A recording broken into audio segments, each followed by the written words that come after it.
Welcome to the Three Takeaways podcast, which features short, memorable conversations with the world's best thinkers, business leaders, writers, politicians, scientists, and other newsmakers. Each episode ends with the three key takeaways that person has learned over their lives and their careers. And now your host and board member of schools at Harvard, Princeton, and Columbia, Lynn Toman.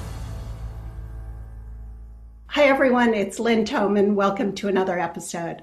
I'm delighted to be here today with Amy Chua. She's a professor at Yale, a leading original thinker. She's been named one of Time Magazine's most influential people, one of the Atlantic's brave thinkers, and also one of Foreign Policy's global thinkers. She's the author of 5 books, including international and New York Times bestsellers. And unusually, her ideas have received overwhelming positive reviews and support from across the political spectrum. She will talk about how group identity and a failure to realize its importance has played a role in both the failure of U.S. foreign policy and in the rise of Donald Trump. She will also provide a way forward. Welcome, Amy. It's so nice to be with you again. Thanks so much, Lynn. It's great to be with you. So, Amy, your unconventional ideas center around how loyalty to groups, or what you call tribes, often outweighs ideological considerations. Can you explain what you mean when you write, quote, humans are tribal animals, unquote? Yeah, basically, we are exactly like our fellow primates. We need to belong to groups. We're hardwired that way. And if you try to think how many hermits you know, there are so few in the entire world.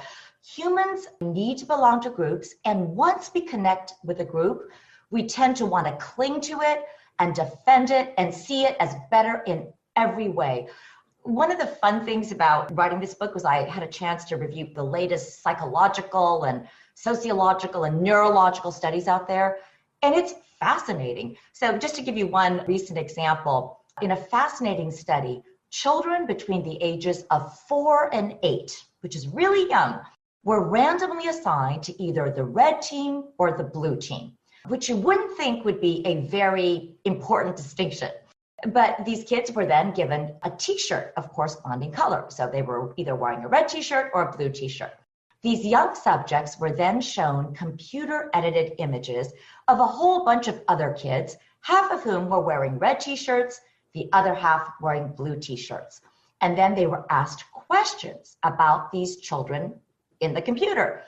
The results, Lynn, were fascinating. Even though these kids knew absolutely nothing about the children in the computer-edited images, they consistently said that they liked the kids wearing their color better, wanted to allocate more resources to them, and most disturbingly, consistently displayed systematic unconscious bias. That is, when they were told stories about all these kids, they systematically tended to remember all the positive things about the kids wearing their color and all the negative things about the kids wearing the other color. Humans aren't just a little tribal, we are very tribal. And once we identify with a group, our identities basically become sort of bound up with it, and the effect is like a drug. There are these amazing studies that show that we experience pleasure when members of our in-group do well, even if we personally aren't actually gaining anything. And more troublingly, we experience pleasure when members of the opposite group fail or suffer a misfortune. There are studies that show that the pleasure centers of our brain actually light up when we stick it to the other side. Yeah, it's very, very stark. That's amazing that it's almost hardwired into us. So is tribalism always bad? No. I know I made it sound kind of negative, but no, there are all these scholarly accounts of why we evolved to be tribal animals. And I think you can intuitively guess the reasons. It's a lot safer to travel in bands. But tribalism can be absolutely harmless or fun. I think sports is a great example. The most tribal phenomenon I can think of, but it's relaxing and entertaining. Family can be very tribal. I will be the first to say that I am a very tribal person. I'm kind of proud of that. The problem, though, is when tribalism takes over a political system. That's when things get dangerous, because then suddenly facts and studies and data and policy and empirical research None of that matters. You basically just see everything through your group's lens. You just want your team to win, and you follow your team leader, and you try to take down the other side no matter what. Before we turn to American politics, can I ask you about Vietnam? Did the U.S. mistake Vietnam for an ideological conflict over communism where it was really a tribal fight? Well, they basically missed a huge dimension of it. It was also at one level, yes, of course, it was partly about communism versus capitalism.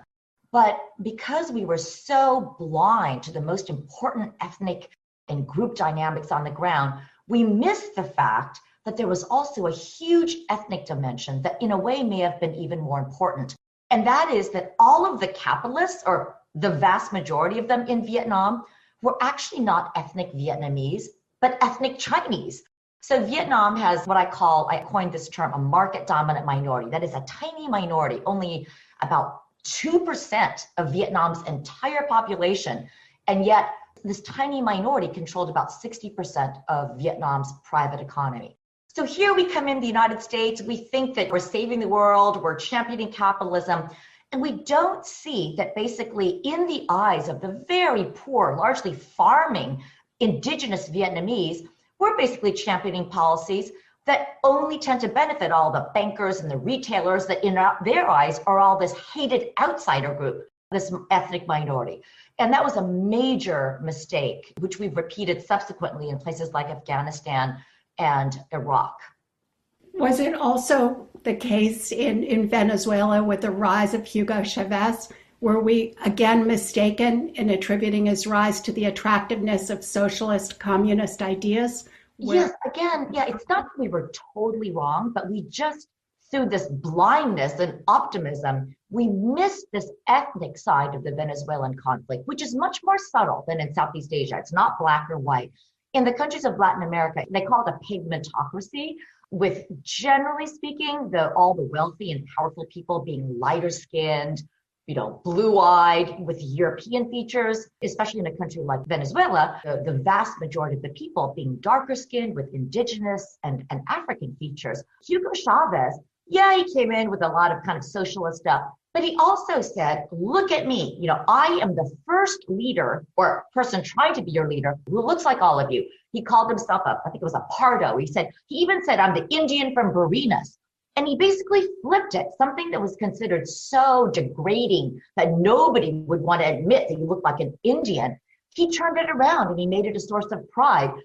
So many Americans are like, how can people possibly support him? Look what he's done. And they're absolutely right. He ran that country into the ground. The policies didn't work.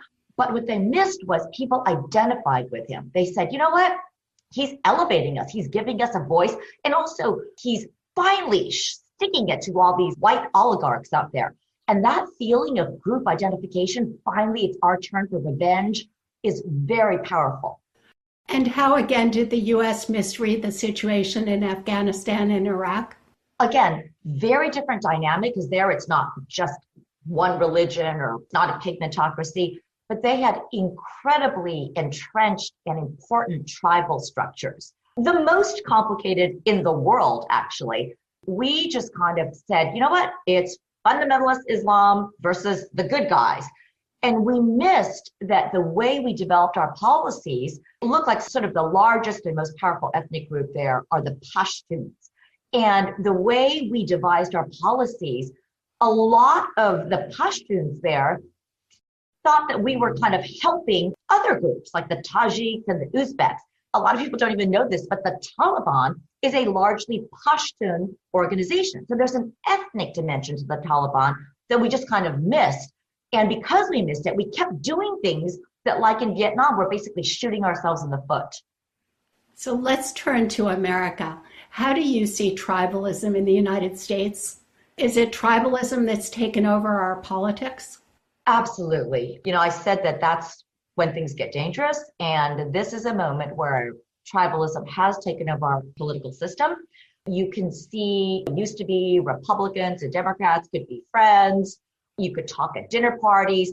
There are these crazy studies now that show it's almost like an ethnic divide or a racial divide. some vast number of Democrats say they would be incredibly upset if their child married a Republican and vice versa, which is much more, it's really something relatively new. So what I really try to do in the book is answer why. Why now? Why are we seeing all this bitter division at this moment? And one of the major factors is the massive demographic transformation that we've been going through. So to put it really bluntly, for 200 years, this country was dominated economically, politically, culturally by a white majority. When one group is so overwhelmingly dominant, obviously a lot of terrible things can happen. They can abuse that power. That's how we got slavery and the wiping out of our Native American populations. But when a group is so dominant, it can also afford to be more generous, which is exactly what the white Protestants did in the 60s and 70s, when basically they kind of voluntarily opened up the Ivy League to African Americans, Jews, Asian Americans, kind of because they just thought it would be a right thing to do. Today, that is absolutely not the case. And that is because for the first time in US history, whites are about to lose their majority status at the national level. The Pew Foundation says it will happen around 2044. I think the US Census says 2050, but it's going to happen. We don't know exactly what it will look like. And it's already started to happen in many major states, Texas, California, DC. Non-Hispanic whites are already a minority. So why is this important? It's important because it's now the case that not just minorities feel threatened, but whites feel threatened. There's a fascinating study that shows that I think 65% of white Americans believe that they are subject to more discrimination than minorities. And this is not just a Republican phenomenon. I believe, because of affirmative action, competition for university spots, and also the right to define the nation's identity. I think 30% of Democrats believe that there was significant discrimination against whites. So not just African Americans feel discriminated against, whites feel under threat. Not just religious minorities like Jews and Muslims feel threatened, Christians feel threatened. You hear about the war on the Bible. Asians, Latinos, straights, gays, women, men, everybody feels threatened. And the studies show that it's when people feel threatened, that's when they retreat into tribalism, when they become much more insular and defensive and much more us versus them. That is why we are now seeing sort of both the left and the right fracturing into ever smaller and smaller groups that are fighting against each other. And also a very disturbing kind of explicit identity politics on both sides of the political spectrum. What do you think is the most serious tribal or political divisions today? Well, because of our original sin of slavery, race will always be one of the major problems, and that's just not going to go away anytime soon. But equally, or at least very important, is something new. And that is roughly speaking, the division between cosmopolitan elites, many of them living on the coast, and what you might call, President Trump's base, heartland or rural or Southern America, blue collar white America. That divide is really stark now in a way that it wasn't before. So I do ethnic studies, and one of the ways that people define an ethnic difference is how much intermarriage and interaction is there. The difference between coastal or cosmopolitan whites, probably the viewers of this podcast, it's certainly the people I teach, the difference between those whites and whites in Appalachia or, again, in President Trump's space is so bitter now that there is almost no intermarriage or no interaction between those two groups. And it's almost what social scientists would call an ethnic divide. It is much more likely that a white person who attends Columbia would marry someone from Nigeria or a South Asian background of comparable educational status than somebody from rural Kentucky. When did this coastal versus heartland or elite versus non-elite divide emerge? Very gradually over the last, 30 years or so, education is something I also have written about in my Tiger Mom mode. Our system is really broke. Education used to be a source of upward mobility. It wasn't perfect. Obviously, we excluded huge populations like all African Americans. But generally speaking, you could grow up in a small town in the Midwest, go to state college. If you're smart, get lucky, work hard, make it to New York or San Francisco. Today, how hard it is to study for the SATs, the price of these private schools, the head start that the coastal elites have, how expensive it is to buy real estate in California and New York. You just don't have that upward mobility now. So, going back to your question about Vietnam and Iraq, what I say is that for the first time in US history, we are starting to demonstrate dynamics that formerly were much more common in developing countries. We were like, we're not like Vietnam, my goodness, or Syria, goodness, or Indonesia. But what's happened is that because of this decline in upward mobility and this emergence of this divide between these two sets of whites, we are seeing, I think, our own idiosyncratic version of a market dominant minority. That it is this hated minority that is viewed by much of the country as this arrogant outsider group that doesn't care about real Americans.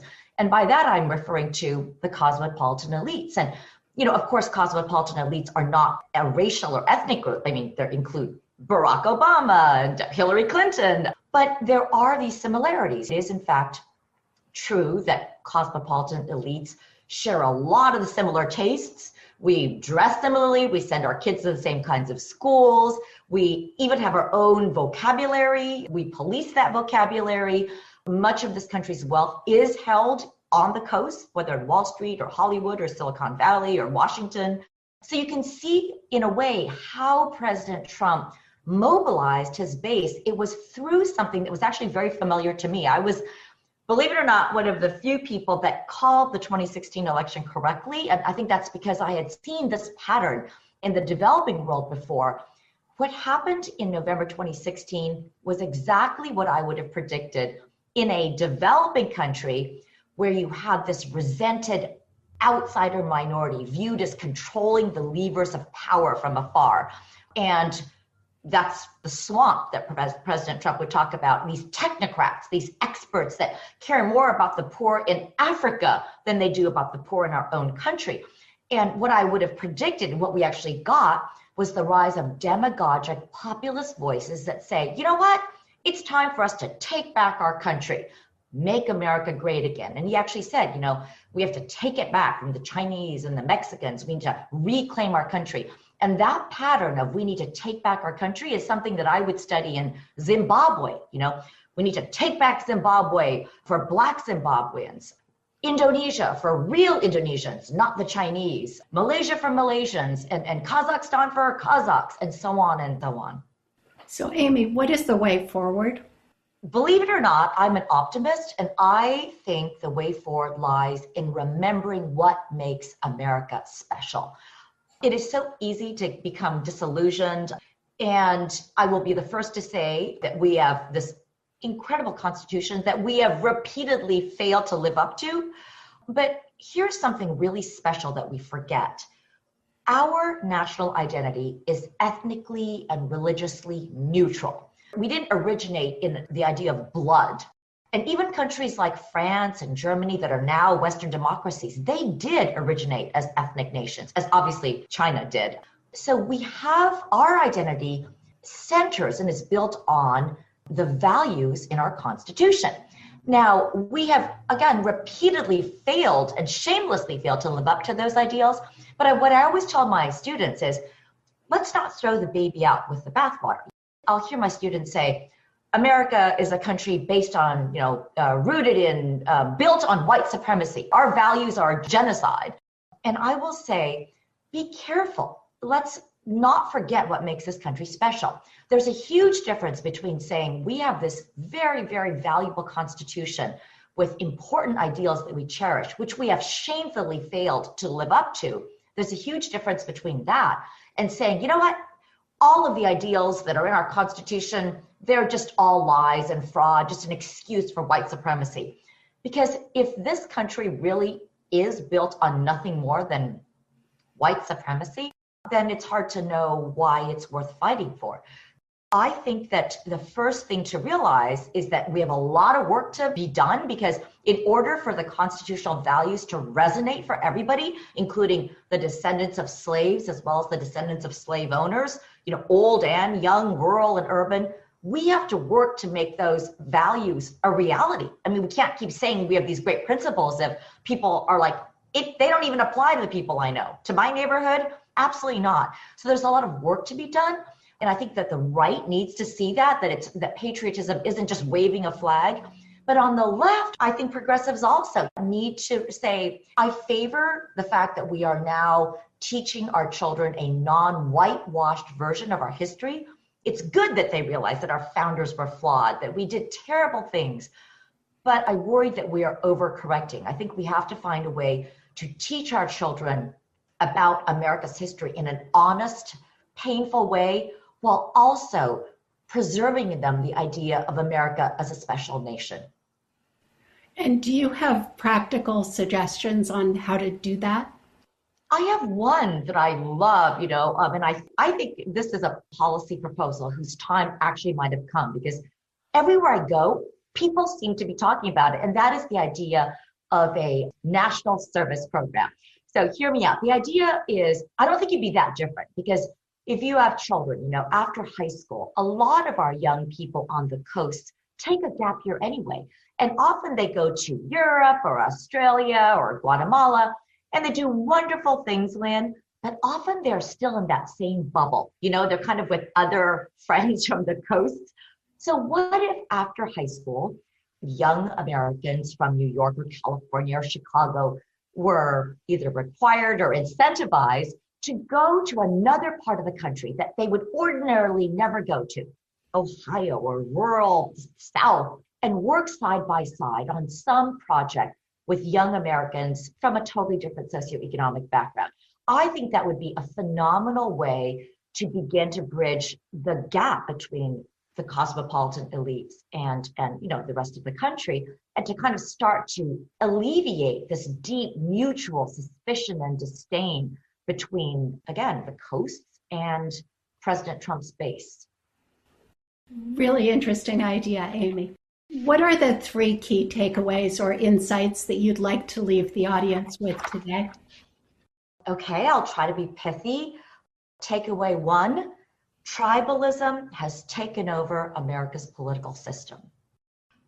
Takeaway 2, as much as we don't like to admit it, cosmopolitan elites are part of the problem. Finally, and more optimistically, takeaway number 3, America is unique. We are a special nation, but we've forgotten why, and we need to remember. Amy, thank you for a really interesting discussion today. This has been terrific. Thank you so much, Lynn, for having me. You're a terrific interviewer. If you enjoyed today's episode, you can listen or subscribe for free on Apple Podcasts or wherever you listen. If you would like to receive information on upcoming episodes, be sure to sign up for our newsletter at 3takeaways.com or follow us on Twitter, Instagram, Facebook, and LinkedIn. Note that 3takeaways.com is with the number 3. 3 is not spelled out. For all social media and podcast links, go to 3takeaways.com.